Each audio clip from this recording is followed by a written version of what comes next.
बुद्धि का संबंध विद्या से है, ये बात ठीक है।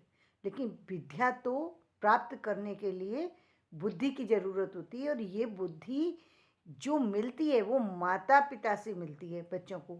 और यदि माता-पिता के हार्मोन्स कमज़ोर हैं, तो बच्चे के भी हार्मोन्स कमज़ोर होते हैं।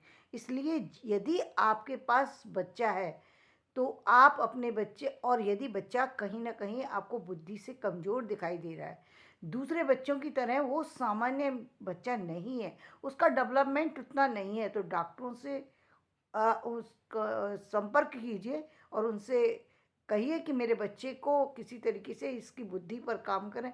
क्योंकि बच्चे का जो बुद्धि का विकास है वो 7 इयर्स तक ही बहुत ज़्यादा विकसित होती है। उसके बाद 12-13 साल तक की एज में थोड़ा और विकास हो जाता है, उसके बाद विकास रुक जाता है। उसको बस वही उसको फिर सेव कर बचा कर के रखने की आवश्यकता होती है।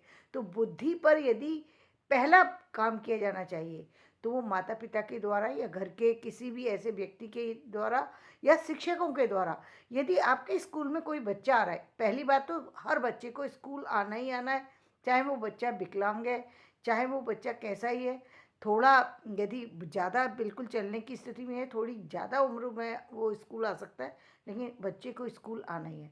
और ये बात डॉक्टरों को भी पहले चेक करनी चाहिए, अपने आप से चेक करना चाहिए कि बच्चे के हार्मोन्स में कहाँ गड़बड़ है। उसकी बॉडी की फिटनेस में सबसे ज़्यादा महत्वपूर्ण होती है बुद्धि।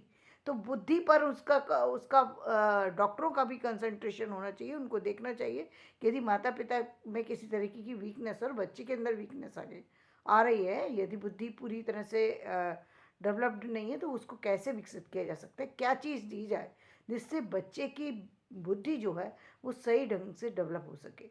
इस प्रकार किया जाना चाहिए।